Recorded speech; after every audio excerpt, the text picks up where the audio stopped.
Consumed emotion, आपको अभी भी कोई प्रॉब्लम है, कंफ्यूजन है इसमें?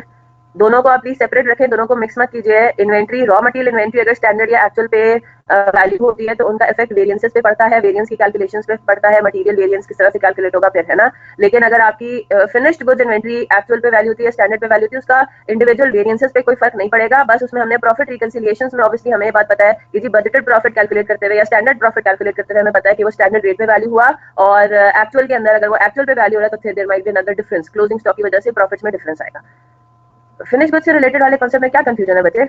फिनिश्ड गुड्स से रिलेटेड वाला जो पॉइंट है उसका सिर्फ सिर्फ प्रॉफिट में ही हमने इंप्लीकेशन पढ़ा है। ये प्रॉफिट पे इंप्लीकेशन पड़ेगा, जाहिर सी बात है। बजटेड प्रॉफिट कैलकुलेट करते हुए आपने स्टैंडर्ड रेट इस्तेमाल किया है, और एक्चुअल प्रॉफिट कैलकुलेट करते हुए अगर आप एक्चुअल रेट इस्तेमाल करें तो फिर आपको पता है उस रेट की वजह से भी हमारे क्लोजिंग स्टॉक में फर्क आएगा। तो बस ये बात हुई है, दैट्स इट, और तो कोई बात नहीं है इसमें। कंफ्यूजन कहाँ पर है आप मुझे अगर बता दो तो ज्यादा बेहतर होगा। ठीक है, आप एक काम करो, आप क्लास के एंड पे अभी भले क्वेश्चन लिख के मुझे सेंड कर दो अपने चैट बॉक्स में, फिर क्लास के एंड पे फिर मैं उसको देख लूंगी। ठीक है, कंफ्यूजन एक्जैक्टली क्या है, दैट इज माय क्वेश्चन। चलें जी, तो कल मैंने आप लोगों को एक होम असाइनमेंट दिया था, ठीक है, और वो एक होम असाइनमेंट कौन सा था? क्लास वर्क था, प्रैक्टिस क्वेश्चन था। तो हम कौन सा गए थे? प्रैक्टिस क्वेश्चन नंबर 4 था, बिल्कुल ठीक। प्रैक्टिस क्वेश्चन नंबर 4 बेसिकली आपको कंप्लीट करना था। प्रैक्टिस क्वेश्चन नंबर 4 में बेसिकली जो चीज थी वो क्या थी? स्टैंडर्ड प्रॉफिट, है ना। तो हाँ जी, हो गया practice question number 4। Budgeted profit, standard profit, actual profit, तीन अलग अलग चीजें। अब जो हमने काम करना है उसमें हमें वो फर्दर और क्लैरिफाई भी हो जाएगा। अगेन ये तीनों चीजें बेसिकली अलग अलग है ना। मैं रिवाइज कर देती हूँ, रिपीट कर देती हूँ, क्योंकि अभी हमने कॉस्ट के बारे में देखना है, इसकी क्लोजिंग। अच्छा जी, क्लोजिंग क्या है, क्लोजिंग स्टॉक का क्या हिसाब किताब था? अगेन इसमें वही बात हो रही है, जब कहीं आपके पास कुछ मेंशन ना हो तो हम क्या कहेंगे? जो क्लोजिंग फिनिश गुड्स इन्वेंट्री है वो 1500 यूनिट्स है। 1500 यूनिट्स को आपने स्टैंडर्ड कॉस्ट ऑफ प्रोडक्शन पे वैल्यू करना है या एक्चुअल कॉस्ट ऑफ प्रोडक्शन पे? तो आपने किस पे वैल्यू करना है? एक्चुअल के ऊपर, है ना।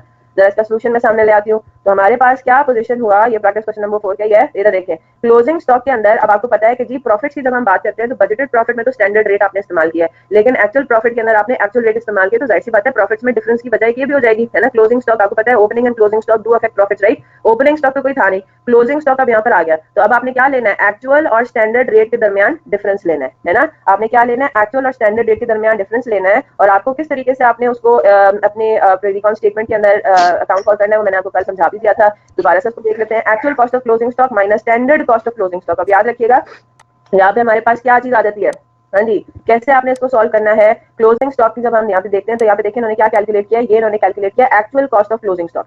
ये देखें, total cost, actual cost of production कितनी है? 9280, क्योंकि मार्जिनल कॉस्टिंग हम फॉलो करें, है ना। मार्जिनल कॉस्टिंग फॉलो करें तो 9280 प्लस 5425 प्लस 2975, तो total cost of variable cost of goods manufactured यानी कि 12000 यूनिट्स की टोटल कॉस्ट आ गई है। तो आप पर यूनिट कॉस्ट निकाल सकते हैं, क्योंकि ओपनिंग स्टॉक है ही नहीं तो फीफो या आपको का कोई चक्कर ही नहीं बनता, है ना। एक ही बैच है आपके पास और वो बैच है units produce during the month का। अगर आपके पास ओपनिंग फिनिश्ड गुड्स होते तो फिर आती ना बात कि भाई ये जो हमारे क्लोजिंग फिनिश्ड गुड्स हैं ये कौन से बैच में परटेन कर रहे हैं, है ना। तो फिर हम उसमें फीफो या वेटेड एवरेज का इस्तेमाल करते हैं। क्लियर होगी बात? यहाँ पे कोई ऐसा सीन ही नहीं है।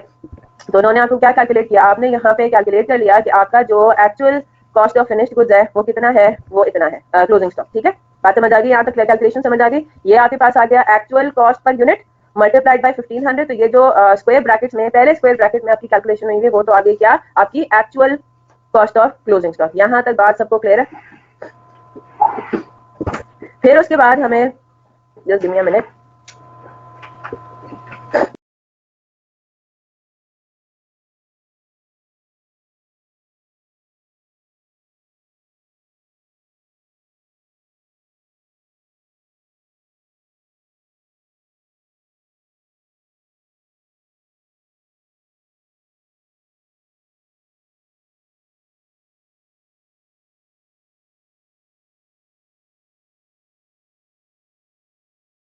चले जी, फिर उसके बाद क्या चीज आ जाती है? उसके बाद आपने माइनस करना है standard cost of closing stock, है ना। अब यहाँ पे इन्होंने जो आपको total standard cost per unit दिया हुआ ये 1600 है, लेकिन याद रखिएगा this is inclusive of fixed overheads, है ना। तो कल हमने देख लिया था फिक्स प्रोडक्शन ओवरहेड्स कितने निकलते हैं आपके। अगर आप उसको निकाल ले फिक्स्ड ओवरहेड को तो वो 150 रुपी पर यूनिट आपका फिक्स्ड ओवरहेड है। तो अगर मैं आपसे पूछूंगी what is the marginal standard cost of production, तो वो है 1600 माइनस 150। या तो आप इस तरह से कर लें, है ना, या फिर आपने जिस तरह कल वर्कआउट किया था 790 प्लस 450 प्लस 210। बात समझ आ गई? तो मेरे पास standard marginal cost of production कितनी है? वो है 790 प्लस 450 प्लस 210। या तो मैं ये कर लूं या मैं 1600 में से फिक्स्ड ओवरहेड पर यूनिट को माइनस कर दूं, 150 को माइनस कर दूं, और आपने उसको कितने यूनिट्स का निकालना है? 1500 यूनिट्स का निकालना है। तो ब्रैकेट में अगले स्क्वायर ब्रैकेट में क्या वर्किंग हुई है? 1600 minus 150 is what 1600 is the total standard cost of production and 150 is the fixed overhead. तो ये जो फर्स्ट राउंड ब्रैकेट में आपकी कैलकुलेशन हुई, this is what, this is the marginal standard cost of production, है ना, क्योंकि आपने यहाँ पे भी वेरिएबल ओवरहेड्स को सिर्फ लिया, फिक्स को नहीं लिया। एक्चुअल के अंदर आपको करना है स्टैंडर्ड मार्जिनल कॉस्ट को फॉलो करना है, ठीक है ना, बात समझ आ गई, इनटू 1500। तो द डिफरेंस बिटवीन, याद रखिएगा जो स्टैंडर्ड कैलकुलेट होता है ना, स्टैंडर्ड हमेशा एक्चुअल सिनेरियो को सामने रखते हुए, तो 1500 यूनिट्स आपकी एक्चुअल फिनिश गुड्स इन्वेंटरी है, 1500 यूनिट्स की एक्चुअल कॉस्ट कितनी बनती है और 1500 यूनिट्स की स्टैंडर्ड कॉस्ट कितनी बनती है, उसके दरमियान क्या डिफरेंस आ रहा है, 35000 डिफरेंस आ रहा है। इसका क्या मतलब, वो एक्चुअल कॉस्ट ज्यादा है और स्टैंडर्ड कॉस्ट कम है ना, एक्चुअल कॉस्ट आपकी ज्यादा है, स्टैंडर्ड कॉस्ट आपकी कम है 35000 से। तो इसका क्या मतलब हुआ, अब मुझे बताइएगा, अगर 35000 से मैं आपको कह रही हूँ, इधर मैं आपको बता देती हूँ, तो आप मुझे खुद लॉजिक बता समझ के मुझे बताएंगे कि आपने इस फिगर को ऐड करना है बजटेड प्रॉफिट में या लेस करना है। मैं ये कह रही हूँ कि actual closing stock is rupees 35,000 more than its standard cost. हाँ जी, cost of actual closing stock is 35,000 more than its standard cost. अगर जी, अच्छा जी, एक्चुअल में अगर क्लोजिंग स्टॉक ज्यादा है तो एक्चुअल में प्रॉफिट भी ज्यादा होगा, है ना, देयरफॉर अब क्या डायरेक्ट रिलेशनशिप है ना, actual profit will be more as well, है ना, बात समझ आ गई। एक्चुअल क्लोजिंग स्टॉक कॉस्ट ज्यादा है तो एक्चुअल प्रॉफिट भी ज्यादा होगा। ओपनिंग स्टॉक अगर ज्यादा है तो एक्चुअल प्रॉफिट कम होगा। ओपनिंग एक्चुअल अगर ज्यादा होता है तो एक्चुअल प्रॉफिट कम होता है ना, तो वो दोनों आपस में इनवर्सली रिलेटेड है। एक्चुअल क्लोजिंग स्टॉक ज्यादा है तो प्रॉफिट भी ज्यादा होगा एक्चुअल, ठीक है। तो हमने क्या करना है, 35,000 को बजटेड में ऐड कर देना है, यानी कि इंक्रीज कर देना है। बजटेड में ऐड करेंगे तो एक्चुअल प्रॉफिट हमारा ज्यादा आएगा। I hope that's clear, budgeted या स्टैंडर्ड जो भी आपका, ठीक है। यहाँ तक बात क्लियर हो गई शाहरुख।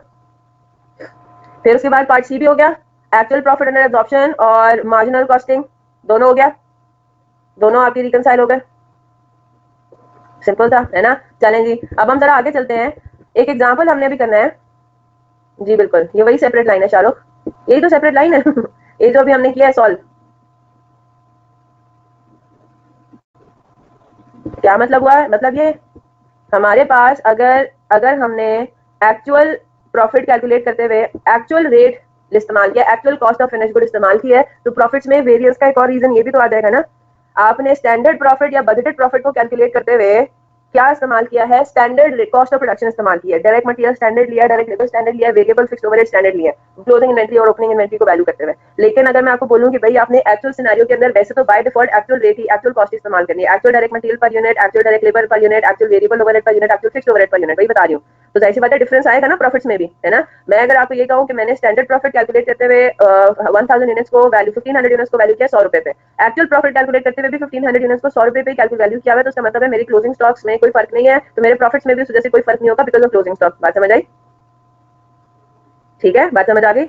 लेकिन अगर मैं आपको ये कहूँ कि स्टैंडर्ड प्रॉफिट के अंदर मैंने इस्तेमाल किया है, पहली बात तो मैं भी इंशाल्लाह इस बात को रिवाइज भी करूंगी, स्टैंडर्ड प्रॉफिट में 1500 यूनिट्स को वैल्यू किया है मैंने 100 रुपए पे, लेकिन एक्चुअल प्रॉफिट की कैलकुलेशन में उन्हीं 1500 यूनिट को मैंने वैल्यू किया हुआ है 120 पे, तो प्रॉफिट्स में फर्क आया ना, because of your stock, because of your valuation of stock. बात समझ आ रही है।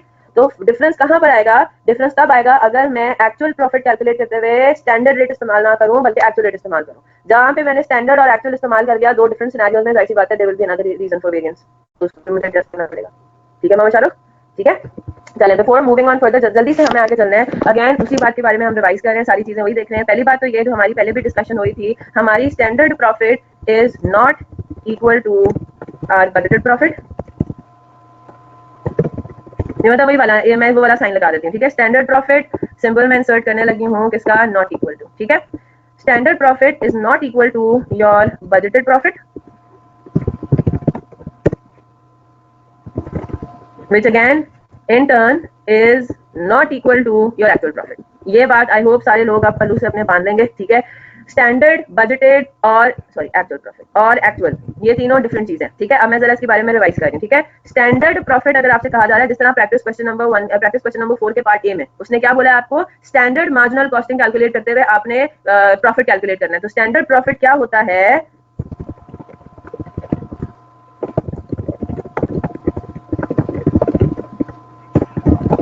ठीक है।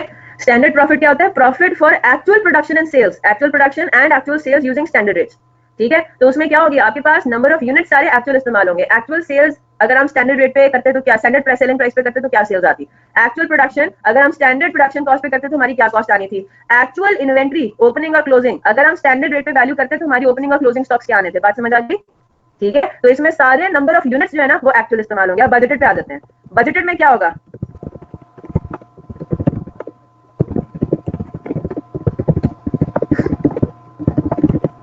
ठीक है, बात समझ आ गई। बजटेड प्रॉफिट क्या होता है? Profit for budgeted production and budgeted sales using standard rates. तो अब उसमें हर चीज क्या होगी? Budgeted opening and closing inventory, budgeted production, budgeted sales. अब उसके अंदर नंबर ऑफ यूनिट्स डिफरेंट हो जाएंगे लेकिन स्टैंडर्ड रेट्स वही रहेंगे। और हमारे पास एक्चुअल प्रॉफिट क्या होता है? Actual profit is profit for actual production and actual sales using actual rates. सारी चीजें इसमें एक्चुअलाइज हो गई। यहाँ तक बात क्लियर हो गई? इसी तरह से अभी जो हम चीज पढ़ने जा रहे हैं वो एग्जैक्टली यही है, लेकिन अब फर्क हमने क्या देखना है? अब हमने कॉस्ट को, जिस तरह अभी मैंने आपको कॉस्ट रिकंसिलिएशंस बताई थी ना, अब उसको हम जरा वो तो हमने बिल्कुल एक स्पेसिफिक वेरिएंस के बारे में कहा था कि भाई अगर हम for example material usage variance का आपको कह रहे हैं कि भाई आपने कैलकुलेट करना है मटेरियल कॉस्ट वेरिएंस की, आपने एक्चुअल और स्टैंडर्ड के दरमियान रिकंसाइल करना है, तो आपने सिंपली क्या कर लेना है? जो उसके मटेरियल यूजेज और मटेरियल प्राइस वेरिएंस है उसको आपने इस तरह से जस्टिफाई कर देना है रिकॉन स्टेटमेंट में। अब हम आ जाते हैं टोटल के ऊपर। अगर क्वेश्चन में वो आपको कहता है कि जी आपने जो पूरी एंटिटी में for the period total standard cost, total budgeted cost और टोटल एक्चुअल कॉस्ट को आपने रिकंसाइल करना है, तो हम कैसे करेंगे? तो इसके अंदर भी हमारे पास यही फॉर्मूला बनता है ना। स्टैंडर्ड कॉस्ट हम क्या कहेंगे? स्टैंडर्ड कॉस्ट होती है फॉर एक्चुअल प्रोडक्शन, ठीक है, यूजिंग स्टैंडर्ड रेट्स, ठीक है ना। स्टैंडर्ड कॉस्ट क्या होती है? Cost for actual production level using standard rates, right. Budgeted, बेटा बजटेड और स्टैंडर्ड रेट सेम ही होते हैं, रेट्स के अंदर कोई फर्क नहीं है। तो मैं यहाँ पे स्टैंडर्ड रेट लिखूं या बजटेड रेट लिखूं, एक ही बात होती है। रेट्स में मैंने आपको बता दिया था, रेट के अंदर स्टैंडर्ड और बजटेड रेट सेम होते हैं और एक्चुअल रेट अलग होता है। मैं ये टोटल की बात कर रही हूँ, टोटल प्रॉफिट और टोटल कॉस्ट, यानी कि क्वांटिटी मल्टीप्लाइड बाय रेट, इसमें डिफरेंस आएगा। क्लियर होगी बात? अगर ये चीज समझ में नहीं आ रही तो वो जो एग्जांपल मैंने कराई थी उसको आप देख लीजिए। बजटेड कॉस्ट क्या होती है? Cost for budgeted production level using budgeted rates होते हैं और एक्चुअल रेट अलग होता है। मैं ये टोटल की बात कर रही हूँ, टोटल प्रॉफिट और टोटल कॉस्ट, यानी कि क्वांटिटी मल्टीप्लाइड बाय रेट, इसमें डिफरेंस आएगा। क्लियर होगी बात? अगर ये चीज समझ में नहीं आ रही तो वो जो एग्जांपल मैंने कराई थी उसको आप देख लीजिए। बजटेड कॉस्ट क्या होती है? Cost for budgeted production level using budgeted rates या स्टैंडर्ड रेट्स, ठीक है। फिर उसके बाद जो एक्चुअल कॉस्ट होती हैं, जाहिर सी बात है वो क्या होती हैं? Cost for actual production using actual rates. इसमें किसी को कोई मसला, प्रॉफिट के केस में तो किसी को कोई होपफुली मसला नहीं होगा, है ना। प्रॉफिट की बात सबको समझ में आ गई। तीन चीजें हैं, बजटेड, स्टैंडर्ड और एक्चुअल। क्वेश्चन में आपने देखना है कि आपको क्या बजटेड और एक्चुअल के दरमियान रिकंसिलिएशन बनाने को कहा गया है या स्टैंडर्ड और एक्चुअल के दरमियान रिकंसिलिएशन बनाने को कहा गया है। अगर तो बजटेड और एक्चुअल को रिकंसाइल करना है तो आपने बजटेड प्रॉफिट की कैलकुलेशन में बजटेड क्वांटिटीज लेनी है, और अगर स्टैंडर्ड और एक्चुअल को रिकंसाइल करने को कहा है तो आपने रिकंसिलिएशन के अंदर बजट जो स्टैंडर्ड प्रॉफिट है उसको कैलकुलेट करने के लिए एक्चुअल क्वांटिटीज और स्टैंडर्ड रेट लेने, बस फर्क ही है, बाकी सब बिल्कुल सेम है। क्लियर होगी बात? यस और नो? कॉपी कर लें, या अगर कोई प्रॉब्लम है तो जल्दी से मुझे बताएं, फिर हम आगे चलते हैं।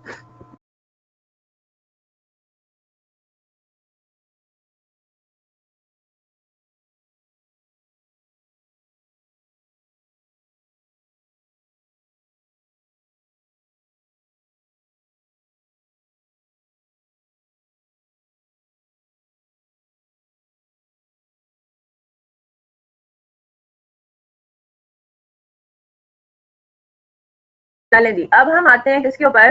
पेज नंबर 299 है जी, आप कर लीजिए।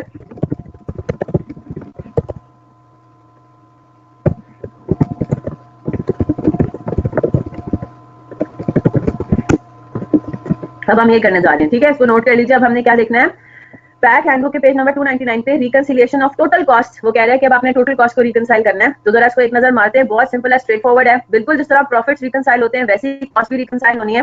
पहले जो मैंने आपको जिसका फॉर्मेट दिखाया था वो तो था कि कोई स्पेसिफिक कॉस्ट आपने रिकंसाइल करनी है, तो वो तो सिंपल है, मटेरियल कॉस्ट रिकंसाइल करनी है स्टैंडर्ड और एक्चुअल, लेबर कॉस्ट आपने रिकंसाइल करनी है स्टैंडर्ड और एक्चुअल, तो उसमें आपको बात समझ में आ जाती है ना। अब अगर टोटल कॉस्ट को वो रिकंसाइल करने को कहे तो वो भी बहुत सिंपल सिनेरियो है। हम इधर आ जाते हैं, क्या दे रहा है वो? ये सेक्शन 11 है, रिकंसिलिएशन फॉर कॉस्ट, ठीक है। A company makes a single product and uses standard absorption costing। यहाँ तक आके हमने कहा कि अच्छा, जिसका मतलब ये हुआ कि हमने फिक्स्ड ओवरहेड्स को भी इन्वेंट्री की कॉस्ट का पार्ट बनाना है। The standard cost per unit is as follows: direct material, direct labor, fixed production overhead, जो पेरेंटली कोई वेरिएबल प्रोडक्शन ओवरहेड शायद ना हो, ठीक है। तो 26 रुपीज पर यूनिट आपकी क्या? Standard cost per unit. Budgeted production is 14,000 units per month. याद रखिएगा, there is nothing called standard production, ठीक है। या तो बजटेड प्रोडक्शन होता है या एक्चुअल प्रोडक्शन होता है, दैट्स इट। स्टैंडर्ड प्रोडक्शन के नाम की कोई भी चीज नहीं है, स्टैंडर्ड कॉस्ट पर यूनिट ही होती है सिर्फ, ठीक है। आगे आ जाते हैं। Last month, actual production was 14,800 units and actual costs were as follows। आपको उन्होंने टोटल एक्चुअल कॉस्ट बता दी है कि 14,800 यूनिट्स के हिसाब से डायरेक्ट मटेरियल इतना था, डायरेक्ट लेबर इतना था, फिक्स्ड प्रोडक्शन ओवरहेड इतना था। Now what you have to do is prepare a statement of the month that reconciles budgeted cost, standard cost and actual cost. ये कैसे हो गया? ये तीनों हम एक स्टेटमेंट में कैसे रिकंसाइल करेंगे, तो जरा इसको देखते हैं, ठीक है।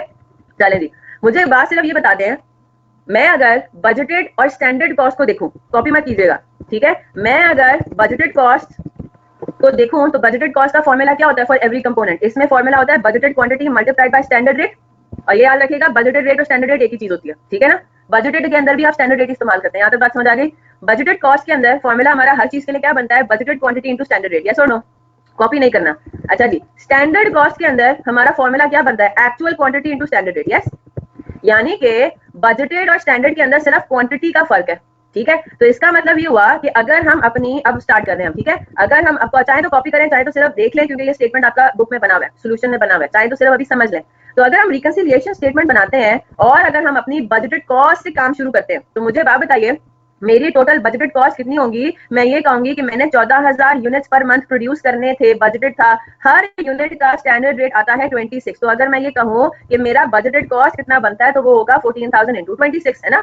यहाँ तक बात क्लियर हो गई। तो 14,000 इंटू 26 ये मेरे पास आ गया 3,64,000। अब मुझे बात बताइए, अगर मैं बजटेड कॉस्ट और स्टैंड की को स्टार्ट करूँ और मैं इसको पहले लेके जाऊँ स्टैंडर्ड कॉस्ट की जानिब, तो बजटेड और स्टैंडर्ड के अंदर फर्क सिर्फ किस चीज का है, एडिशनल क्वांटिटी का, है ना।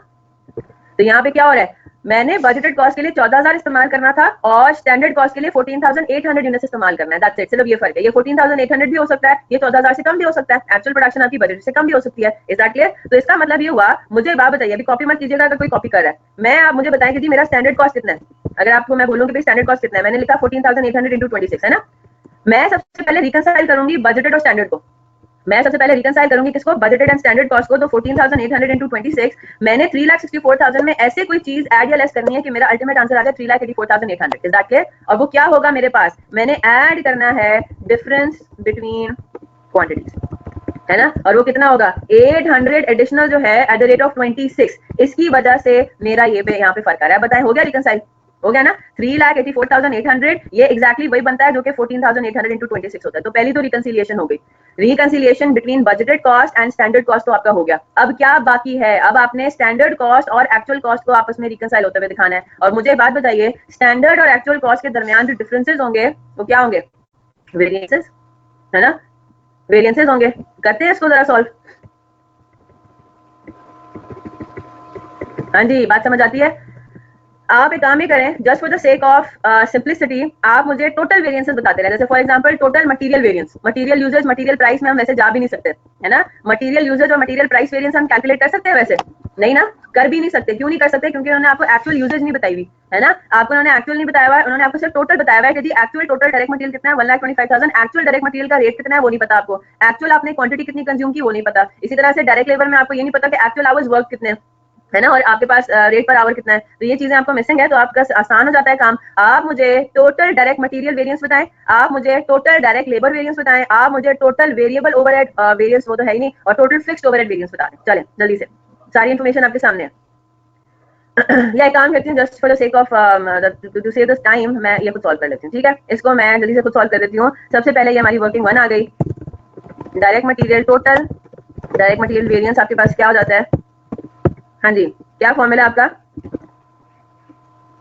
इन अदर वर्ड्स आपने standard cost minus actual cost, है ना।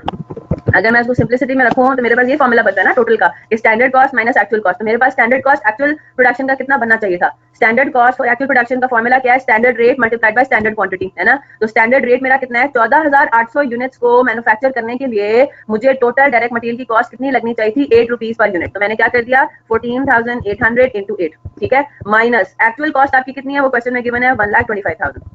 मैंने उल्टा तो नहीं कर दिया ये, हाँ नहीं सही है ना, ठीक है। 14,800 इंटू 8 माइनस 1,25,000। तो यहाँ पे मेरे पास क्या आ रहा है, नेगेटिव यानी कि एडवर्स, है ना, नेगेटिव आ रहा है यानी कि एडवर्स 6,600। पहले जरा जल्दी से कैलकुलेट कर लेते हैं सारे, फिर उसके बाद हम, हाँ जी, इसका भी यही है, standard total standard cost minus total actual cost labour is equal to,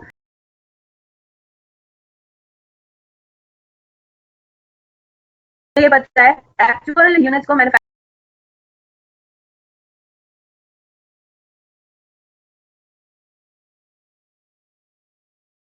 करने के लिए मेरी स्टैंडर्ड कॉस्ट कितनी लगनी चाहिए थी, 6 रुपए पर यूनिट। तो 14,800 इंटू 6, लेकिन 14,800 यूनिट्स को मैन्युफैक्चर करने के लिए एक्चुअल टोटल कॉस्ट कितनी लगी, 92,000। ठीक है, ये भी मेरे पास क्या है, एडवर्स है, ठीक है जनाब। फिर उसके बाद मैं वर्किंग नंबर 3 पर आ जाती हूँ। वर्किंग नंबर 3 मेरे पास होगा टोटल फिक्स्ड ओवरहेड वेरिएंस। हाँ जी, मेरे पास कितना आता है, वही standard cost for actual production minus actual cost for actual production. तो हमारे पास कितना आ रहा है, स्टैंडर्ड कॉस्ट मेरा कितना बनता है 14,800 इंटू 12 माइनस 1,70,000 7,600। ठीक है, ठीक है, ये क्या आपका फेवरेबल आ गया। ठीक है, ये आपके पास आ गया फेवरेबल। चले, अब यही टोटल वेरिएंसेस हैं, सारे के सारे वेरिएंसेस हैं आपके पास, है ना। अब आपने क्या करना है, अब जरा इधर आते हैं, देखते हैं किसको ऐड करेंगे किसको लेस करेंगे। तो जनाब मुझे बताइए, सबसे पहली चीज आपके पास आ जाती है डायरेक्ट मटेरियल वेरिएंस टोटल। हाँ जी, अभी आपका टेस्ट है, मुझे सोच समझ के बताइएगा 6,600 को मैंने यहाँ पे ऐड करना है या लेस करना है स्टैंडर्ड कॉस्ट के अंदर to arrive at what actual cost. हमें हमें अल्टीमेटली क्या करना है, एक्चुअल कॉस्ट पे आना है जी। इसका जवाब मुझे देंगे अनस। अनस मुझे ये बताएं 6,600 के वेरिएंस को मैं स्टैंडर्ड कॉस्ट में ऐड करूंगी या लेस करूंगी। हाँ जी, अनस किधर है, अनस से भी मुझे जवाब सुनना है और वो जस्टिफाई भी करेंगे। अनस क्यों ऐड करेंगे, 6,600 को ऐड क्यों करना है 384,800 में।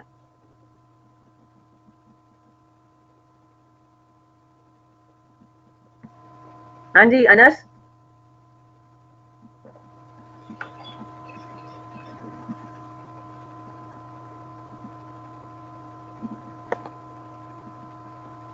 आपने याद किया बस इस बात को, नहीं लॉजिक क्या है, लॉजिक कौन बताएगा। Because actual cost is greater than standard cost. आपके पास एडवर्स वेरिएंस आया, आपके पास एडवर्स वेरिएंस है ना 6,600 एडवर्स वेरिएंस है। एडवर्स वेरिएंस का क्या मतलब है कि आपकी एक्चुअल कॉस्ट ज्यादा है, स्टैंडर्ड कॉस्ट कम है। तो इसका मतलब ये हुआ कि स्टैंडर्ड कॉस्ट में मैं 6,600 ऐड करूंगी तो वो एक्चुअल कॉस्ट के इक्वल आ जाएगा। बात समझ आ गई। ठीक है, स्टैंडर्ड कॉस्ट कम है, मुझे एक्चुअल कॉस्ट में अगर आपको ये कहूँ कि मेरी एक्चुअल कॉस्ट जो है वो 120 रुपए है, स्टैंडर्ड कॉस्ट 100 रुपए है, तो मैं 100 रुपए में 20 रुपए जो कि वेरिएंस है, 100 रुपए में 20 रुपए ऐड करूंगी तो मेरा आंसर 120 के इक्वल आ जाएगा ना। यही तो होता है रिकंसिलिएशन का कॉन्सेप्ट कि मैं 384,800 में 6,600 ऐड करूंगी तो वो मेरा एक्चुअल कॉस्ट आ जाएगा। Is that clear. तो आपने एडवर्स को ऐड करना है, फेवरेबल को लेस करना है। टोटल मटेरियल वेरिएंस भी आपने यहाँ पे ऐड कर दिया। टोटल लेबर वेरिएंस आपके पास ये भी क्या है 3,200 एडवर्स है, इसका भी यही लॉजिक है, 3,200 को यहाँ पे ऐड करेंगे। और टोटल फिक्स्ड ओवरहेड वेरिएंस जो है ये आपके पास कितना है फेवरेबल है, तो 7,600 को माइनस करेंगे। क्यों, क्योंकि हमारी एक्चुअल कॉस्ट फिक्स्ड ओवरहेड के पॉइंट ऑफ व्यू से कम है हमारी स्टैंडर्ड कॉस्ट है, तो हमने स्टैंडर्ड कॉस्ट में से वो फिगर माइनस करेंगे तो वो एक्चुअल की इक्वल आ जाएगी। इज दैट क्लियर, बात समझ आ गई। दैट्स इट, और कोई कंपोनेंट नहीं है। ठीक है, तो अब जब हम इसको रिकंसाइल करेंगे तो क्या हम एक्चुअल कॉस्ट से उसको चेक नहीं कर सकते कि क्या ये 3,87,000 जो हमने टोटल किया 384,800 प्लस 6,600 प्लस 3,200 माइनस 7,600, क्या इसको हम चेक कर सकते हैं कि ये ठीक है या नहीं है। तो जरा देख लेते हैं, आपको टोटल एक्चुअल कॉस्ट गिवन है ना, टोटल एक्चुअल कॉस्ट आपको गिवन है 3,87,000। यहाँ पे भी आपको वही टोटल होता हुआ नजर आ रहा है जो आप दूसरे तरीके से रिकंसिलिएशन के थ्रू करते हुए नजर आ रहे हैं। तो इसका क्या मतलब हुआ, 3,87,000 भी अब रिकंसाइल हो गया तो बजटेड स्टैंडर्ड और एक्चुअल के दरमियान भले कॉस्ट हो भले प्रॉफिट हो, या भी प्रॉफिट के सेंस में भी हो सकता था, वो कहता कि आपने रिकंसिलिएशन प्रिपेयर करनी है between budgeted profit, standard profit and actual profit. ठीक है, तो हो जाता ना फिर, है ना। पहले आप बजटेड से स्टार्ट करके पहले आप स्टैंडर्ड पे आएंगे, स्टैंडर्ड से फिर आप आएंगे एक्चुअल के ऊपर। I hope that's clear now.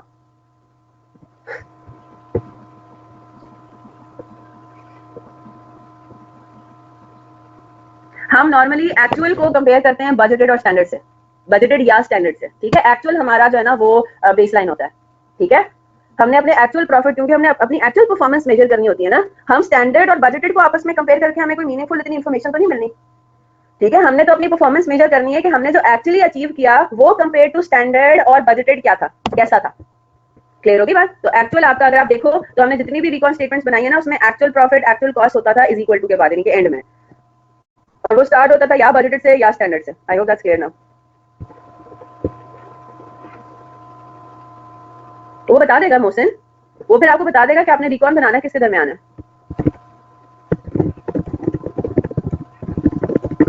चलें जी, अब हम एक और बहुत ही इंपॉर्टेंट चीज के ऊपर आ रहे हैं। हो सकता है क्वेश्चन में वो स्टैंडर्ड कॉस्टिंग और प्रोसेस कॉस्टिंग को क्या कर दे, मर्ज कर दे। ठीक है, अगर तो वो मिक्स कर देता है इसको तो कोई इसमें मसले वाली बात नहीं है। आपने करना क्या है, नोट लिख लें। स्टैंडर्ड कॉस्टिंग का मतलब वेरिएंस एनालिसिस है। अच्छा, standard costing slash variance analysis, तो इस बात को याद रखिएगा। स्टैंडर्ड कॉस्टिंग होगा तो डेफिनेटली वेरिएंसेस भी अराइज होंगे। ठीक है, इफ वेरिएंस एनालिसिस, इसको जरा कॉपी करें फिर आगे चलते हैं, क्वेश्चन सॉल्व करेंगे फिर।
चलें जनाब, ठीक है। अब इसको अप्लाई क्या मतलब हुआ इसका, कैसे इसको सॉल्व करेंगे, नोट मैंने आपको लिखवा दिया है।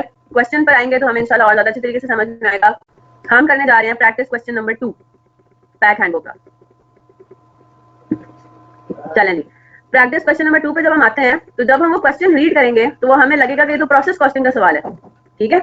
लेकिन उसके एंड पे जो रिक्वायरमेंट होंगी वो होंगी कैसी, ये compute material labour and overhead variances, ठीक है। तो वो लगेगा हमें प्रोसेस कॉस्टिंग का सवाल, उसमें उन्होंने प्रॉपर बताया होगा कि जी हम लोग का जो भी ऑपरेशंस है या हमारी जो भी प्रोसेस है उसमें रॉ मटेरियल हमने इतना डाला, फिर उसमें नॉर्मल लॉस इतना हुआ, ठीक है, so on and so forth. तो जरा देखना शुरू करते हैं इसको। MZ Limited manufactures a single product X and uses standard marginal costing system, ठीक है जी, यानी कि मार्जिनल कॉस्टिंग सिस्टम भी इसमें फॉलो कर रहा है और वो स्टैंडर्ड कॉस्टिंग भी फॉलो कर रहा है। अच्छा जी, स्टैंडर्ड मार्जिनल कॉस्टिंग है, ठीक है जनाब। The standard cost card of product X is as follows. अब कहीं पे भी लिखा आ जाए ना स्टैंडर्ड एब्जॉर्प्शन कॉस्टिंग फॉलो कर रहा है या स्टैंडर्ड मार्जिनल कॉस्टिंग फॉलो कर रहा है, पहली बात तो आपके दिमाग में ये क्लिक होगी कि भाई यहाँ पे वेरिएंस एनालिसिस तो होगा ही होगा, because we are following standard costing. Marginal या एब्जॉर्प्शन का फर्क सिर्फ क्या है कि मार्जिनल के अंदर फिक्स्ड ओवरहेड वो स्टैंडर्ड कॉस्ट का पार्ट नहीं बनाएगा, लेकिन एब्जॉर्प्शन के अंदर फिक्स्ड ओवरहेड्स को भी वो स्टैंडर्ड कॉस्ट का पार्ट बनाएगा, सिंपल एज दैट, सिर्फ ये फर्क है। तो मार्जिनल कॉस्टिंग है तो आपने कहा भाई मार्जिनल कॉस्टिंग में फिक्स्ड ओवरहेड्स को एक्सक्लूड कर देना है, स्टैंडर्ड कॉस्टिंग है यानी कि वेरिएंस एनालिसिस यहाँ पे होगा ही होगा, ठीक है। The standard cost card of product X is as follows. अब उसने आपको बता दिया कि रॉ मटेरियल है, पर यूनिट कंजम्पशन जो है वो 13 किलोग्राम है एट द रेट ऑफ 135 पर केजी। तो एक यूनिट में स्टैंडर्ड कॉस्ट कार्ड का मतलब ये है कि वो पर यूनिट है, ठीक है। तो एक यूनिट में 1755 रुपीज का डायरेक्ट मटेरियल लगेगा, एक यूनिट में 14 घंटे लेबर के लगने हैं at the rate of rupees 100 per hour. तो टोटल कॉस्ट है वो बनती है 1400। वेरिएबल प्रोडक्शन ओवरहेड्स कितने हैं, 75 पर लेबर आवर। तो कितने लेबर आवर है, बेसिस है हमारा 14, है ना। हमारा वेरिएबल प्रोडक्शन ओवरहेड्स के लिए भी कितने, एक यूनिट में कितने लेबर आवर्स लगेंगे for the purpose of calculating variable overheads, 14। तो 14 into 75 1050, ठीक है। Following data is available in respect of operations for the month of February 2018। 55,000 units were put into process. ओए ये तो प्रोसेस कॉस्टिंग हो गई, है ना। तो बिल्कुल ये मर्ज इन्होंने कर दिया इसको। 1500 units were lost in process which was considered to be normal loss, ठीक है। Process losses occur at the end of the process. तो पहली बात तो ये कि ये जिन यूनिट्स की बात कर रहा है ये तो एक्चुअल क्वांटिटीज हो गई, है ना। ये जो एक्चुअल यूनिट्स हो गए ये हमारे पास एक्चुअल सिनेरियो हो गया, ठीक है। आगे चलते हैं। 6,98,000 kilograms of material was purchased at rupees 145 per kg. ये तो मटेरियल परचेज है ना। Material is added at the start of the process and conversion costs are incurred evenly throughout the process. अच्छा जनाब, हमें ये भी देखना है कि हमारा कहीं कोई मटेरियल जितना हमने मटेरियल परचेज किया था वो सारा का सारा कंज्यूम्ड है, ये भी तो होता है ना, क्योंकि डायरेक्ट मटेरियल वेरिएंसेस कैलकुलेट करने के लिए ये बड़ा इंपॉर्टेंट एक इन्फॉर्मेशन होता है कि एक्चुअल जो आपने क्वांटिटी परचेज किया है वो कंज्यूम्ड भी है या कोई रॉ मटेरियल क्लोजिंग था। तो यहाँ पे हमें आगे जाके पता लग जाएगा कि क्या रॉ मटेरियल की कोई ओपनिंग और क्लोजिंग स्टॉक्स थे या नहीं, ठीक है। आगे आते हैं। 7,55,000 labor hours were worked during the month. However, due to certain labor related issues, wages were paid at 115 per hour. तो हमारा स्टैंडर्ड कितना था, 100 रुपीज पर आवर, है ना। लेकिन हमने उसको पे कितने पे किया, तो आपको नजर आ रहा है कि लेबर रेट वेरिएंस यहाँ पे हमें होता हुआ नजर आ रहा है ना। इसके अलावा हो सकता है एफिशिएंसी वेरिएंस भी हो, है ना। 7,55,000 लेबर आवर्स हो सकता है ना लगने चाहिए, उससे कम लगने चाहिए, तो हमारे पास लेबर एफिशिएंसी वेरिएंस भी आ सकता है। Fix production overheads are budgeted at 40 million for the month of February. हाँ जी। Total actual production overheads amounted to ₹95 million, ठीक है। तो ये फिक्स प्रोडक्शन ओवरहेड्स बताए हुए हैं, ये टोटल एक्चुअल प्रोडक्शन ओवरहेड्स बताए हुए हैं, यानी कि फिक्स प्लस वेरिएबल दोनों। तो इन्होंने ये बजटेड फिक्स ओवरहेड्स क्यों बताए हुए हैं, शायद ओवरहेड एब्जॉर्प्शन रेट कैलकुलेट करके हमें फिक्स और वेरिएबल अलग अलग करने हो, है ना। आपने इस टोटल एक्चुअल प्रोडक्शन ओवरहेड्स में से याद रखिएगा, टोटल एक्चुअल प्रोडक्शन ओवरहेड्स में से फिक्स और वेरिएबल को अलग करना है। तो वो अलग किस बेसिस पे करेंगे वो भी तो देखना है। Actual fix production overheads exceeded budgeted fix overheads by ₹1.1 million। आप बात समझ आई, एक्चुअल की बाइफिकेशन के लिए हमें वो जरूरत पड़ जाएगी। आगे आ जाते हैं। Inventory balances were as under. Inventory balances अब बता दिए, रॉ मटेरियल बैलेंसेस भी हैं। तो इसका क्या मतलब हुआ कि raw material purchased might not be equal to raw material consumed, तो वो डायरेक्ट मटेरियल वेरिएंसेस कैलकुलेट करने के लिए वो काम आ जाएगा। वर्क इन प्रोसेस यूनिट्स आपको बता दिए हैं। ये क्यों बताया वर्क इन प्रोसेस, तो standard costing and variance analysis करते हुए हमने वर्क इन प्रोसेस की बात तक नहीं की थी, हमने तो कभी इसको कंसीडर ही नहीं किया। वर्क इन प्रोसेस तो बता रहे हैं आगे 60% कन्वर्टेड है, 80% कन्वर्टेड है, तो ये तो काम हमने सिर्फ प्रोसेस कॉस्टिंग में किया था। तो फिर इसका क्या कहाँ पे इंपैक्ट आएगा, देखते हैं, वही तो देखना है हमें। फिनिश्ड गुड्स की उसने आपको यूनिट्स बता दिए हैं, ओपनिंग स्टॉक क्लोजिंग स्टॉक बता दिए, तो finished goods produced, very good. Equivalence units निकालने के लिए अब वो क्या कह रहे हैं, MZL uses FIFO method for valuing inventories। अच्छा एक काम ही करें, इसको यहाँ पे चले मैं कोई बाद में कल नोट लिखवा दूंगी, ठीक है। MZL uses FIFO method for valuing inventories। अब आपको क्या कंप्यूट करना है, you have to compute material, labour and overhead variances, ठीक है।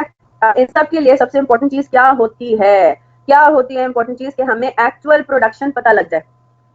मुझे एक बात जरा बताइए, आप एक्चुअल प्रोडक्शन चले इस तरीके से तो किसी ना किसी तरीके से तो वर्कआउट कर सकते हैं शायद, ठीक है।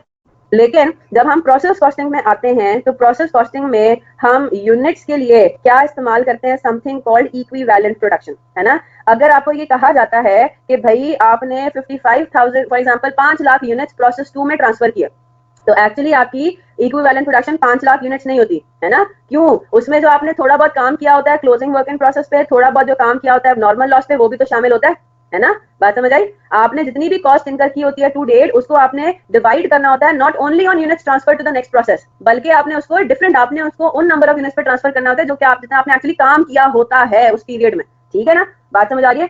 तो अब आपने क्या कैलकुलेट करना है, अब ये सामने आपकी मैंने इन्फॉर्मेशन रखी हुई है, आपने मुझे कैलकुलेट करके बताना है कि कितने यूनिट्स हमारे इक्विवेलेंट बनते हैं। जरा ट्राई करें, इक्विवेलेंट प्रोडक्शन यूनिट जरा कैलकुलेट करने की कोशिश करें यूजिंग फीफो। वर्कआउट करें, हो सकता है हो जाए सॉल्व आपसे। चीटिंग बिल्कुल नहीं करनी। फीफो के अंदर हमारा इक्विवेलेंट प्रोडक्शन यूनिट्स का क्या फॉर्मूला फॉर्मेट बनता है, ये हमारी वर्किंग्स में होगा। ठीक है, आपने क्वेश्चन को अटेम्प्ट हमेशा किस तरह से करना है, थोड़ी सी जगह छोड़ देंगे मेन आंसर के लिए। मेन आंसर आपका क्या है? वेरिएंसेस। मेन आंसर क्या है? You have to compute material, labour and overhead variances. ठीक है, तो आप पूरा एक पेज, अगर छोटा रजिस्टर है तो पूरा एक पेज छोड़ दें उसके लिए, और आप फिर वर्किंग्स की हेडिंग डालें। और वर्किंग्स में सबसे पहला काम क्या होगा? Statement of equivalent production. ठीक है, स्टेटमेंट ऑफ इक्विवेलेंट प्रोडक्शन में क्या क्या चीजें आ जाएंगी आपके पास? यूनिट्स, परसेंटेज, है ना, और क्या आ जाएगा आपके पास? मटेरियल और कन्वर्जन कॉस्ट। याद है ना? हाँ जी। जब हम फीफो सॉल्व कर रहे होते हैं, जब हम फीफो से चीजों को सॉल्व करते हैं प्रोसेस कॉस्टिंग में, तो फीफो के अंदर हमारे पास क्या बनता है, किस तरीके से हम equivalent, statement of equivalent production बनाते हैं। हाँ जी, opening WIP, started and completed, है ना, started and completed during the month. ठीक है, हमारे पास जो यूनिट्स ट्रांसफर्ड होते हैं वो इस तरह से अकाउंट फॉर हो जाते हैं। आगे closing work in process, abnormal loss if any, है ना। ये आता है ना, कंपोनेंट्स ये आते हैं ना आपके पास। आपने करंट मंथ में कितना काम किया डिफरेंट कैटेगरीज पे। चलें जी, शुरू हो जाए फिर।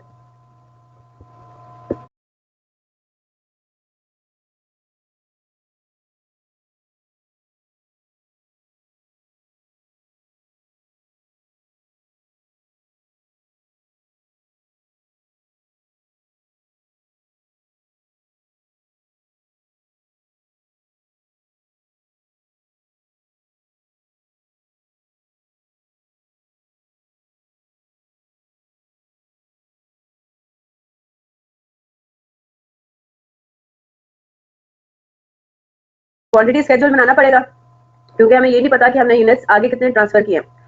5000 यूनिट्स ओपनिंग वर्किंग प्रोसेस में थे, 55,000 यूनिट्स आपने और डाले, 1500 यूनिट्स उसमें से डैमेज हो गए, और 6000 यूनिट्स क्लोजिंग वर्किंग प्रोसेस में पड़े हुए। तो हमने यूनिट्स कंप्लीट करके ट्रांसफर कितने किए, अब पहले वो कैलकुलेट करेंगे। फिर उसके बाद स्टेटमेंट ऑफ इक्विवेलेंट प्रोडक्शन में आएंगे और कहेंगे कि उनमें से कितना ओपनिंग वर्किंग प्रोसेस से रिलेट करता था, कितने started and completed during the period थे, हमने कितना काम क्लोजिंग वर्किंग प्रोसेस में किया। Apparently there is no abnormal loss.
जी जनाब, बन रहा है।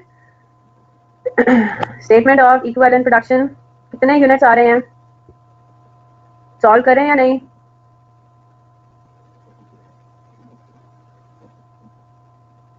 $53,500 यूनिट्स आ रहे हैं मटेरियल के। अच्छा, और कन्वर्जन कॉस्ट यानी कि लेबर और ओवरहेड्स के लिए कितने हैं?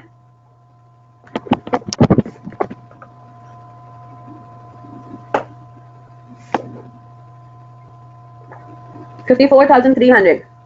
खुद ही सॉल्व किया हसनैन, एमन, सना? पीछे से नहीं चेक किया ना? कॉपी तो चीटिंग तो नहीं की ना? चलें, गुड। अब मेरी बात गौर से सुनिएगा, क्या मतलब हुआ? अब जो हमने ये इक्विवेलेंट यूनिट्स निकाले, पहले तो मुझे ये बात बताया कि हमने यूनिट्स आगे कितने ट्रांसफर किए, हमने यूनिट्स कंप्लीट यानी कि कितने किए, जो हम कहते हैं कि units transfer to the next department, वो है 50,500, है ना?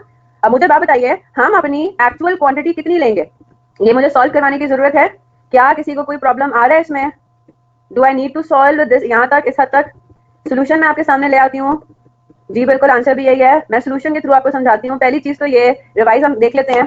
5,000 यूनिट्स हमारे ओपनिंग वर्क इन प्रोसेस थे, 55,000 यूनिट्स हमने और डाले, टोटल 60,000 हो गया। 60,000 में से 1,500 वो कह रहा है एक्चुअल लॉस हुआ, और ये सारा का सारा एक्चुअल लॉस है, नॉर्मल लॉस, ठीक है।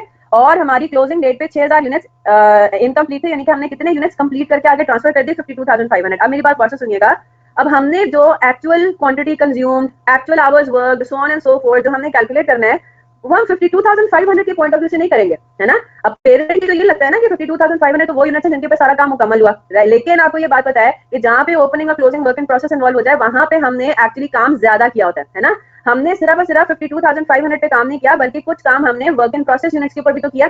वो हाँ कंप्लीट नहीं हुए, लेकिन काम तो हुआ है ना उनके ऊपर। जिस हद तक काम होना है, हमने उस हद तक सारी अकाउंटिंग को लेकर जाना है। हमने अपनी कॉस्ट को भी उन यूनिट्स के ऊपर, इक्विवेलेंट यूनिट्स के ऊपर डिवाइड जरूर करना है। हमने अपनी कॉस्ट 52,500 यूनिट्स के हिसाब से नहीं निकालनी, बल्कि किस हिसाब से निकालनी है, जितना हमने काम किया है। इनकम्प्लीट यूनिट्स पे भी जिस हद तक काम किया, उसको भी हमने शामिल करना होता है। तो जब हम अपने इक्विवेलेंट यूनिट्स निकालते हैं, तो वो देखिए ये निकले। अब हमें फीफो से सॉल्व करना था, तो फीफो में सबसे पहले तो हमने ये बात डिस्कस करनी है कि 52,500 जिनके ऊपर हमारा सारा काम कंप्लीट भी हो गया, उनमें से ओपनिंग वर्क इन प्रोसेस में से कितना हमने काम किया, कितना उसमें हमारे पास इस तरीके से आ जाएगा ना। ओपनिंग वर्क इन प्रोसेस में सबसे पहली चीज तो आ जाएगी आपके पास मटेरियल पे कितना काम किया और कन्वर्जन कॉस्ट पे कितना काम किया। ओपनिंग वर्क इन प्रोसेस के यूनिट्स आपके पास कितने थे, ये मैं जल्दी से सॉल्व करवा लेती हूँ, ताकि मेरे पास भी आगे जाके इसकी एक वो रहे, एक रिकॉर्ड रहे। 5,000 यूनिट्स थे, जिनमें से 60% वो कन्वर्ट थे, यानी कि कन्वर्जन कॉस्ट 60% लग चुकी थी। तो करंट पीरियड में पहली बात तो ये कि इन 5,000 यूनिट्स पे आपने फर्दर मटेरियल का कोई काम नहीं करना, है ना। लेकिन इन 5,000 यूनिट्स के ऊपर आपने 40% काम करना था रिमेनिंग, किसका? कन्वर्जन कॉस्ट का। तो जब मैं कन्वर्जन कॉस्ट की बात करती हूँ, तो this is equal to manufacturing how many units, this is equal to manufacturing 2,000 units. तो करंट पीरियड में आपने ओपनिंग वर्क इन प्रोसेस पे कन्वर्जन कॉस्ट के पॉइंट ऑफ व्यू से एज एफ आपने 2,000 यूनिट्स प्रोड्यूस किया, ठीक है। फिर उसके बाद आता है ऐसे कितने यूनिट्स थे जो कि आपने करंट पीरियड में स्टार्ट भी किया और कंप्लीट भी कर लिया। जो करंट पीरियड में आपने कंप्लीट किए यूनिट्स, वो तो है 52,500। इनमें से कितने यूनिट्स वो हैं जो कि इसी पीरियड में स्टार्ट भी हुए, तो आपने माइनस कर देना है वो यूनिट्स जो कि पिछले पीरियड में हमने स्टार्ट किए थे, है ना। 5,000 माइनस कर देंगे, तो started and completed during the month आपके पास कितने बनते हैं? 52,500 माइनस 5,000, यानी कि 47,500 है। ये वो है जो कि 100% कंप्लीट है with respect to both the elements. अभी प्लीज मेरे से कोई ये ना पूछे कि ये कैसे कैलकुलेट हुआ, ये सारा काम हम प्रोसेस कॉस्टिंग में कर चुके हैं, है ना। तो 47,500 यूनिट्स है complete with respect to material and conversion cost 100%। हमने इनके ऊपर काम इसी महीने स्टार्ट किया, इसी महीने एंड भी कर दिया, ठीक है। यहाँ तक बात क्लियर हुई। फिर हम आते हैं क्लोजिंग वर्क इन प्रोसेस पे।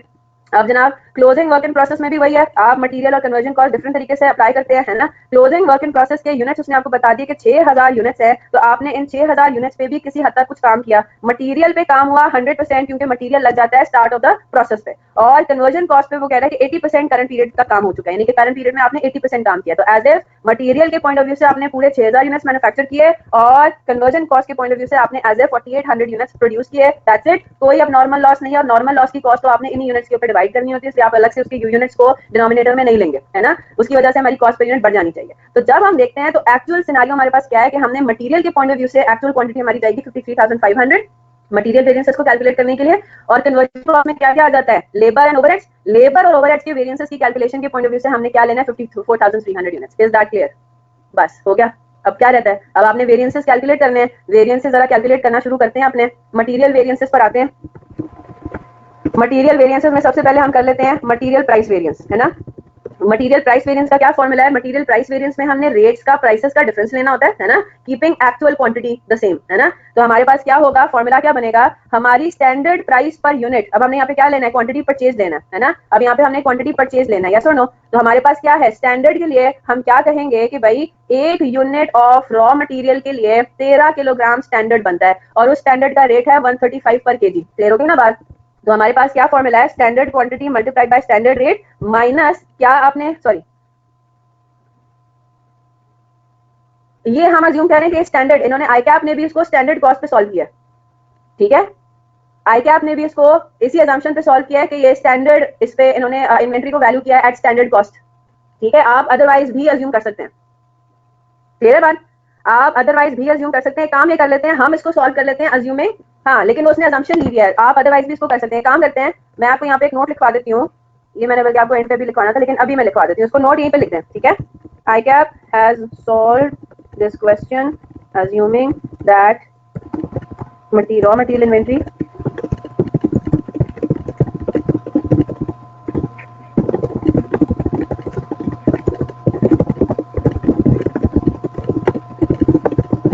ठीक है, हम इसे करें। अच्छा, जो आई कैप का क्वेश्चन है ना, उसमें मुझे एक एरर भी नजर आ रहा है, तो मैं एरर भी आपको बता दूंगी, ठीक है। वो एरर भी मैं आपको बता दूंगी ताकि हमें कोई मसला ना हो। चलें जी, अब हम इसे सॉल्व करते हैं। अगर इन्वेंट्री को हम वैल्यू करें एक्चुअल कॉस्ट के ऊपर, तो जरा देखना शुरू करते हैं। मटेरियल वेरिएंसेस के ऊपर हम आ रहे हैं। मटेरियल वेरिएंस में हम सॉल्व कर लेते हैं। मटेरियल कौन सा करे थे, प्राइस वेरिएंस, हाँ जी। क्या फॉर्मूला है मटेरियल प्राइस वेरिएंस का, अंडर द असम्पशन कि inventory is to be valued at actual cost, क्या फॉर्मूला बनता है, standard cost multiplied by actual quantity used consumed, है ना, minus actual cost multiplied by, यानी कि actual rate multiplied by actual quantity used, यही formula, ठीक है जी, ये फॉर्मूला हमारा बनता है। अच्छा जी, जरा हम चीजों को वर्कआउट कर लेते हैं। स्टैंडर्ड रेट आपके पास क्या है, 135 पर किलोग्राम, ठीक है। एक्चुअल रेट क्या है, एक्चुअल रेट आपके पास आ गया 145 पर किलोग्राम, है ना। स्टैंडर्ड रेट है 135, एक्चुअल रेट है 145, क्लियर हो गई बात। अब हमने क्या कैलकुलेट करना है, अब हमने कैलकुलेट करना है कि एक्चुअल क्वांटिटी यूज्ड कितनी है, एक्चुअल क्वांटिटी यूज्ड कितनी है, कैसे करेंगे, actual quantity consumed, how will be calculated, using the formula opening stock plus purchases minus closing stock, is that clear. Standard cost मैं लिख रही हूँ 135 पर केजी, एक्चुअल कॉस्ट है 145 पर केजी, एक्चुअल क्वांटिटी यूज यानी कि कंज्यूम्ड, इसकी हम कैलकुलेशन किस तरीके से करेंगे, opening stock of raw material plus raw material purchases minus closing stock of raw material. बात समझ आ गई, है ना। मेरे पास ओपनिंग स्टॉक रॉ मटेरियल का कितना था, याद रखिएगा, ये मुझे क्वांटिटी चाहिए, मुझे ये किलोग्राम्स में इंफॉर्मेशन चाहिए। ओपनिंग स्टॉक रॉ मटेरियल का था 15,000 प्लस मैंने रॉ मटेरियल फर्दर खरीदा कितना, मैंने फर्दर खरीदा है 6,98,000 किलोग्राम्स, और मेरे पास क्लोजिंग डेट तक 17,000 किलोग्राम रॉ मटेरियल का पड़ा रह गया। तो मुझे बताइए कि मैंने during the period actual quantity consume कितनी की, 6,96,000 किलोग्राम। हो जाएगा आप सॉल्व ये। तो मेरे पास मटेरियल प्राइस वेरिएंस क्या बनता है, मेरे पास मटेरियल प्राइस वेरिएंस बनता है स्टैंडर्ड कॉस्ट यानी कि 135 multiplied by actual quantity used is 6,96,000 kilogram, है ना, माइनस एक्चुअल कॉस्ट कितनी है 145 रुपीज मल्टीप्लाइड बाय 6,96,000, ठीक है। तो मेरे पास 6,96,000 मटेरियल कंज्यूम करने की कॉस्ट आनी कितनी चाहिए थी, और 6,96,000 जो मैंने मटेरियल कंज्यूम किया उसकी एक्चुअली कॉस्ट आई कितनी, 1,145 रुपीज पर यूनिट के पर किलोग्राम के हिसाब से। इज दैट क्लियर, यस और नो। तो 135 माइनस 145 मल्टीप्लाइड बाय 6,96,000, ये मेरे पास आ जाता है 6,960, जी बिल्कुल, ये मेरे पास आ जाता है 6.96। एडवर्स आपने लिखना यहाँ पे जरूरी है, ठीक है, एडवर्स आप लिखेंगे ताकि आपके एग्जामिनर को भी पता लग जाए कि क्या आपने कैलकुलेटर किया। सिर्फ नेगेटिव लिखना जरूरी नहीं है, सिर्फ नेगेटिव लिखने से काम नहीं होगा, आपने अपने एग्जामिनर को बताना है कि ये एडवर्स है, ठीक है, लिखना जरूरी है। आप अगर नोट करें तो हम हर जगह ये लिखते हैं एडवर्स या favourable along with the sign, clear हो गई बात। अब हम अगले उसमें आते हैं। अगला हमारे पास क्या है, मटेरियल यूजेज वेरिएंस। हाँ जी, क्या फॉर्मूला बनता है मटेरियल यूजेज वेरिएंस का, assuming inventory is valued eight, नहीं वर्किंग आप मेन वर्किंग में कर लें, उसने आपसे वेरिएंसेस मांगे हुए ना, तो ये प्रॉपर आपका पूरा आंसर है, ये तो पूरा आपका आंसर है, मेन आंसर आपका ये शुरू हो गया ना, मेन आंसर आपका ये आ गया। चलें जी, मटेरियल यूजेज वेरिएंस में क्या फॉर्मूला आपका बनता है, अब उसके अंदर आपने क्वांटिटीज के दरमियान डिफरेंस निकालना है ना, keeping standard cost the same, standard rate लेके क्वांटिटीज के दरमियान डिफरेंस निकालना है। तो standard rate multiplied by standard quantity minus standard rate multiplied by actual quantity use, है ना। यहाँ तो बात क्लियर हो गई। तो अब सबसे पहली बात तो ये, स्टैंडर्ड रेट आपके पास कितना है 135 पर किलोग्राम, रॉ मटेरियल का स्टैंडर्ड कॉस्ट था 135 रुपीज पर किलोग्राम। सबसे पहले हम आते हैं किसके ऊपर, स्टैंडर्ड क्वांटिटी कैसे कैलकुलेट करेंगे। स्टैंडर्ड क्वांटिटी कंज्यूम्ड कैसे कैलकुलेट करेंगे, अब उसमें हम इस्तेमाल करेंगे अपने इक्विवेलेंट यूनिट्स। ठीक है, हम क्या कहेंगे, आपने 53,500 यूनिट्स को मैन्युफैक्चर करने के लिए कितना क्वांटिटी लगाना चाहिए था, वो होता है स्टैंडर्ड क्वांटिटी, है ना। स्टैंडर्ड क्वांटिटी क्या है, मैं उसके आगे से डेफिनेशन भी लिख देती हूँ।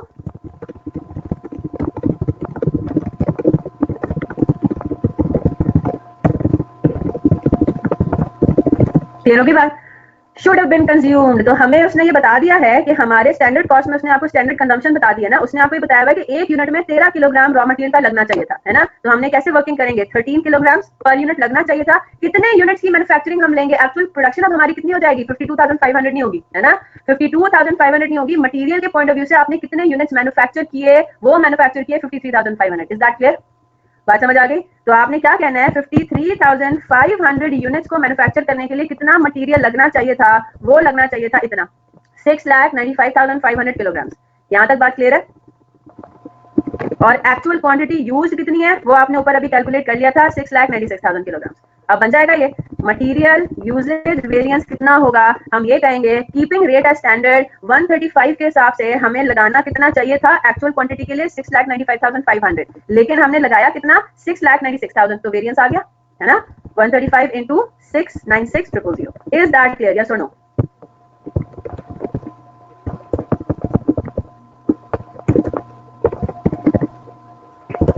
एडवर्स वेरिएंस आना चाहिए, तो आपने ये लिख दिया कि आपके पास एडवर्स वेरिएंस आया 67,500 रुपीज का। यहां तक बात क्लियर हो गई।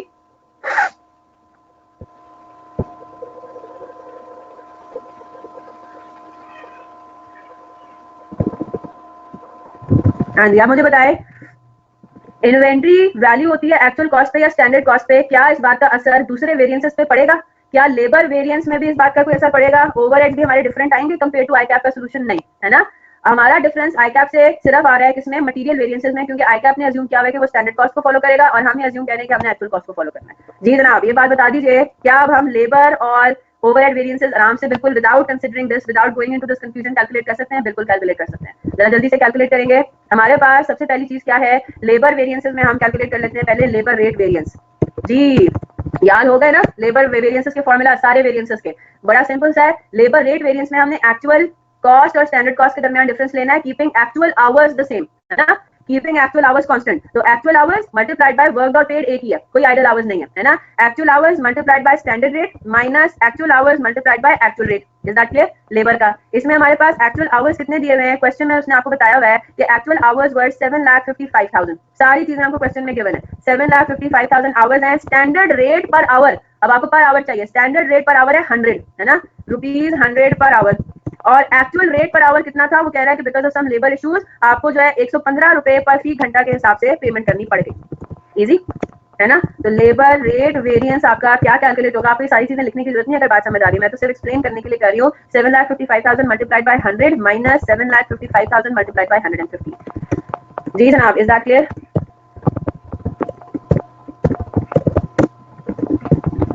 ठीक है, 1.125। और ये देखें हमारा और पैक का आंसर यहाँ पे सेम होगा, नहीं सेम नहीं है क्योंकि मैंने एक अमाउंट गलत लिखी है, 755 11,325,000। मैंने वर्किंग में एक 5 जो है वो ओमिट कर दिया था। ठीक है, इन्होंने रुपीज एंड थाउजेंड्स दिया हुआ है, तो देखें 11,325, हमारा भी 11,325 आगे 000 सेम है, क्योंकि इसका कोई इस बात से ताल्लुक नहीं कि इन्वेंट्री आप स्टैंडर्ड पे वैल्यू करे हो या एक्चुअल पे वैल्यू करे। जल्दी से आगे आते हैं, लेबर एफिशिएंसी वेरिएंस। चले जनाब जल्दी से रिवाइज करते हैं। लेबर एफिशिएंसी वेरिएंस में हम ये देखते हैं कि कितने घंटे लिए, कितने घंटे लेने चाहिए थे, एक्चुअल क्वांटिटी सेम रख के, है ना, नहीं स्टैंडर्ड रेट सेम रख के, घंटे हमारे डिफरेंट होंगे, रेट हमारा स्टैंडर्ड सेम है, राइट। तो स्टैंडर्ड रेट मल्टीप्लाइड बाय कितने घंटे लगने चाहिए थे, स्टैंडर्ड रेट मल्टीप्लाइड बाय कितने घंटे लगे। एफिशिएंसी में हम घंटों का डिफरेंस ले रहे होते हैं, यस। तो स्टैंडर्ड कॉस्ट आपकी है 100 रुपए पर घंटा, स्टैंडर्ड आवर्स कितने क्या होंगे, टोटल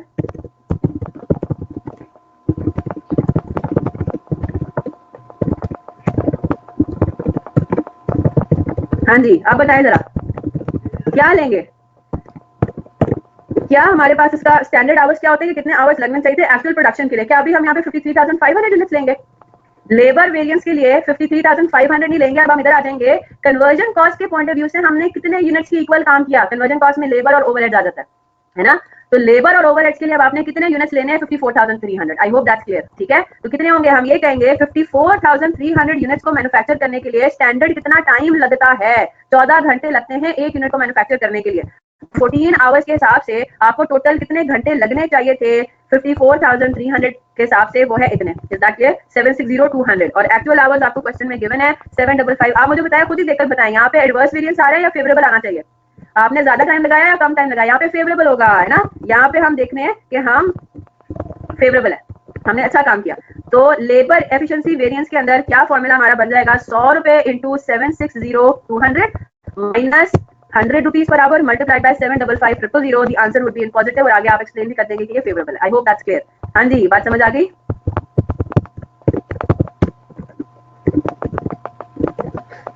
दैट्स इट, लेबर का काम सारा खत्म।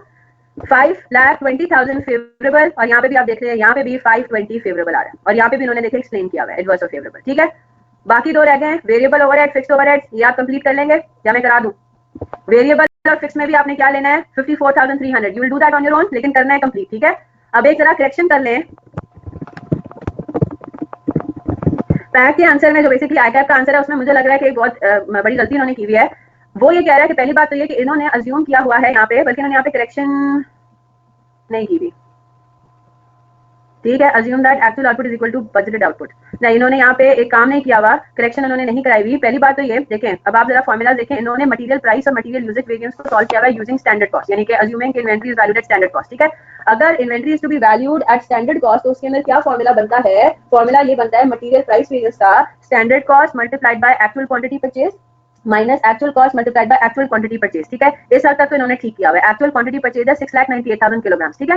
मटेरियल प्राइस वेरिएंस में तो कोई गड़बड़ नहीं है। मटेरियल यूजेज वेरिएंस में इन्होंने गड़बड़ कर दिया है। Material usage variance if inventory is valued at standard cost, ठीक है। उसका फॉर्मूला क्या बनता है मटेरियल यूजेज वेरिएंस का? मटेरियल यूजेज वेरिएंस का फॉर्मूला बनता है standard cost multiplied by standard quantity consumed, ठीक है, minus standard cost multiplied by actual quantity consumed, ठीक है। कंज्यूम्ड और परचेज, प्राइस वेरिएंस में परचेज लेना है और यूजेज में कंज्यूम्ड लेना है। इन्होंने क्या किया हुआ है, अगर हम इस हिसाब से फॉर्मूला बनाए तो हमारे पास मटेरियल का स्टैंडर्ड रेट कितना था? मटेरियल का स्टैंडर्ड रेट था आपका 135, ठीक है। मटेरियल का स्टैंडर्ड रेट था 135 मल्टीप्लाइड बाय स्टैंडर्ड क्वांटिटी कितनी थी? ये तो हमने भी कैलकुलेट की हुई है ना। स्टैंडर्ड क्वांटिटी थी 6,95,500 किलोग्राम, ठीक है। ये मैं वही ले रही हूँ 6,95,500, ठीक है। इसको माइनस करना था 135 इंटू एक्चुअल क्वांटिटी यूज है। एक्चुअल क्वांटिटी यूज भी आपने कैलकुलेट की हुई है। एक्चुअल क्वांटिटी आपने यूज जो की हुई है वो है 6,96,000, ठीक है। ये आपका फॉर्मूला बनना चाहिए था अगर हम आईकैप के ही हिसाब से काम करते हैं। यहाँ तक बात क्लियर है? अगर हम इन्वेंट्री को अज्यूम करते हैं कि वो स्टैंडर्ड कॉस्ट पे वैल्यू होती है तो हमारे पास ये फॉर्मूला बनना चाहिए था। आईकैप ने यही अज्यूम किया हुआ है कि inventory is valued at standard cost, लेकिन उसने देखिए फॉर्मूला में क्या लिया हुआ है। यहाँ तक तो ठीक है सब, 53,500 इंटू 13 ये आंसर आता है 6,95,500, ठीक है। यहाँ तक बात क्लियर है? उसने इसमें से जो माइनस किया हुआ ना वो एक्चुअल क्वांटिटी परचेज को माइनस कर दिया हुआ है। ये 698,000 नहीं होना चाहिए, ये होना चाहिए 696,000। Is that clear? बात समझ आती है सबको? ये होना चाहिए 6,96,000 और फिर इधर एक और ब्रैकेट आना चाहिए था इंटू 135। तो एक्चुअली इनका जो कैलकुलेशन है उसमें थोड़ा सा मसला आ गया और यही बात उन्होंने ये भी एग्जामिनर कमेंट में भी की हुई कि स्टूडेंट्स ने ये मिस्टेक की हुई है और खुद उन्होंने यहाँ पे या टाइपिंग एरर हो गया या क्या ऐसा किताब है तो इन्होंने भी यही मिस्टेक की हुई है। इन्होंने बेसिकली स्टैंडर्ड क्वांटिटी कंज्यूम्ड को कंपेयर किया हुआ है। यहाँ पे इन्होंने गलती क्या की हुई है कि इन्होंने 6,98,000 एक्चुअल क्वांटिटी परचेज ले लिया था। How can you compare standard quantity consumed with actual quantity purchase, है ना। लाइक विद लाइक कंपैरिजन होना चाहिए, तो इन्होंने यहाँ पे ये गलती की हुई है, ठीक है जनाब। तो इसको आप जरा करेक्ट कर लें। इसका आंसर आना चाहिए 67,500 या अगर मैं आईकैप के तरीके से ही करूँ ना, जो आईकैप ने जिस तरीके से लिखा हुआ है तो ये होना चाहिए 53,500 मल्टीप्लाइड बाय 13, ये बिल्कुल ठीक है, minus 6,96,000 and this whole expression multiplied by 135। तो आंसर वही आएगा हमारा 67,500, ठीक है। असाइनमेंट आपका बिल्कुल है, एक तो ये कि आपने प्रैक्टिस क्वेश्चन नंबर 2 को कंप्लीट करना है, ठीक है। इसके अलावा आज वैसे बजटिंग का टेस्ट इंशाल्लाह शाम तक आपका अपलोड हो जाएगा, तो एक काम ये करें, चलिए एक और सवाल मैं दे देती हूँ आपको। Practice question number 3, practice question number 2 complete करना है, प्रैक्टिस क्वेश्चन नंबर 3 अटेम्प्ट करना है, ठीक है। ठीक है जनाब। वैसे तो प्रैक्टिस क्वेश्चन नंबर 6 भी मैं आपको दे सकती हूँ लेकिन मैं अभी आपको नहीं दे रही। इंशाल्लाह कल जो है वो हम मिक्स एंड यील्ड वेरिएंसेस इंशाल्लाह देखेंगे। जी जनाब, you should by the revised handbook, ठीक है। तो practice question number 2, practice question number 3, क्योंकि बच्चे नए क्वेश्चन ऐड हुए, थोड़े से नोट्स में भी डिफरेंट लेकर आए हैं चीजें, है ना, तो इस वजह से बेहतर है कि आप परचेज कर लो। जी प्रैक्टिस क्वेश्चन नंबर 5 से पूछें बातें जितनी भी पूछनी है, ऑडिट के लिए आप जा सकते हैं। प्रैक्टिस क्वेश्चन 2 और 3 आपका होम असाइनमेंट है। अल्लाह हाफिज। जी जनाब, प्रैक्टिस क्वेश्चन नंबर 5 में क्या मसला है?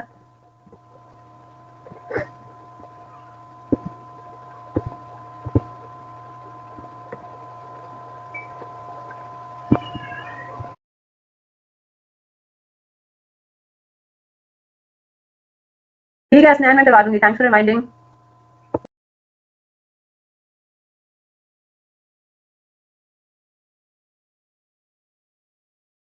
आप क्या कह रहे हो, सेल्स प्राइस वेरिएंस और वॉल्यूम वेरिएंस निकालते हुए रेशियो के बेसिस पे एलोकेशन की हुई है, किस चीज की वजह?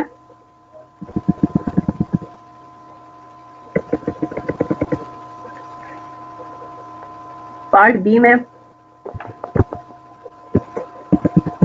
जी मैं सोल्यूशन ओपन कर रही हूँ।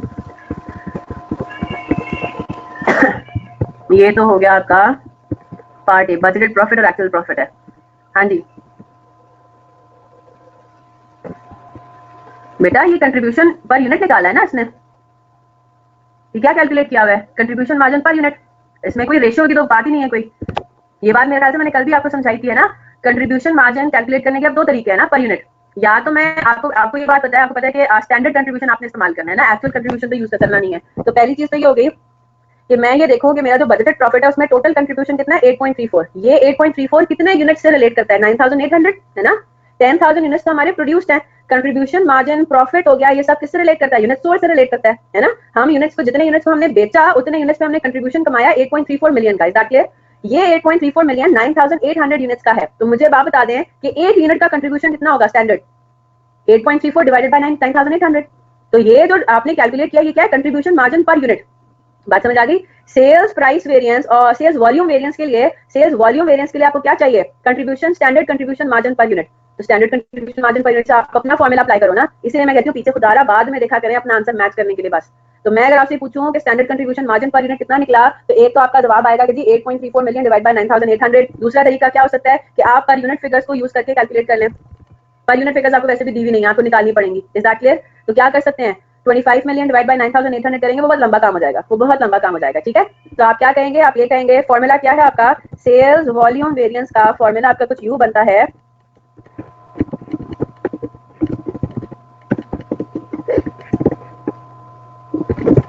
है ना, मार्जिनल कॉस्टिंग में यही है ना, actual quantity minus budget quantity sales का multiplied by CM per unit. तो मेरे पास एक्चुअल क्वांटिटी सेल्स की कितनी है? कितनी है? 11,000 है ना। एक्चुअल क्वांटिटी सेल्स की मेरे पास कितनी आ गई? मेरे पास एक्चुअल क्वांटिटी सेल्स की है 11,000। मैंने कितने बजट किए थे मैं सेल्स करूंगी? 9800 multiplied by contribution margin per unit मेरा कितना है? स्टैंडर्ड, एक्चुअल नहीं स्टैंडर्ड। ठीक है, standard contribution margin per unit कितना है? 8340000 डिवाइडेड बाय 9800, 851। ये मैंने कल भी एक्सप्लेन किया था, है ना। तो 851 रुपीज पर यूनिट स्टैंडर्ड मुझे कंट्रीब्यूशन मार्जिन अर्न करना चाहिए। 11,000 माइनस 9800 इंटू 851। तो ये क्या आंसर आ रहा है? मेरे पास जो सेल्स वॉल्यूम वेरिएंस है वो है 1021,200। आंसर में भी यही है, ये रहा। ठीक है, 1.02 इन्होंने राउंड ऑफ किया हुआ है, तो 1021,200 मेरा एक्चुअल है। अगर मैं इसको मिलियंस में कन्वर्ट कर दूं तो मेरे पास आता है 1.02। Is that clear? यहाँ तक बात समझ आ गई? और बताएं सुंदर। ठीक है, तो ये रेशियो कुछ भी नहीं है, ये रेशियो नहीं है 9800 इंटू 11, ये कुछ भी नहीं है। ये पहले उन्होंने कंट्रीब्यूशन मार्जिन स्टैंडर्ड कैलकुलेट किया है और उसको उन्होंने मल्टीप्लाई किया एक्चुअल क्वांटिटी से, सोल्ड से। फिर उन्होंने 8.34 डिवाइडेड बाय 9800 को मल्टीप्लाई किया है किससे? 9800 से। स्टैंडर्ड यानी कि 8.34 ही बनता है वो। तो दोनों के दरमियान डिफरेंस क्या है? Volume variance. ठीक है, चलें जी, इंशाल्लाह कल मिलते हैं फिर। बजटिंग का टेस्ट इंशाल्लाह डे एंड तक अपलोड हो जाएगा। ये ले एक्सेल के, ये रहा।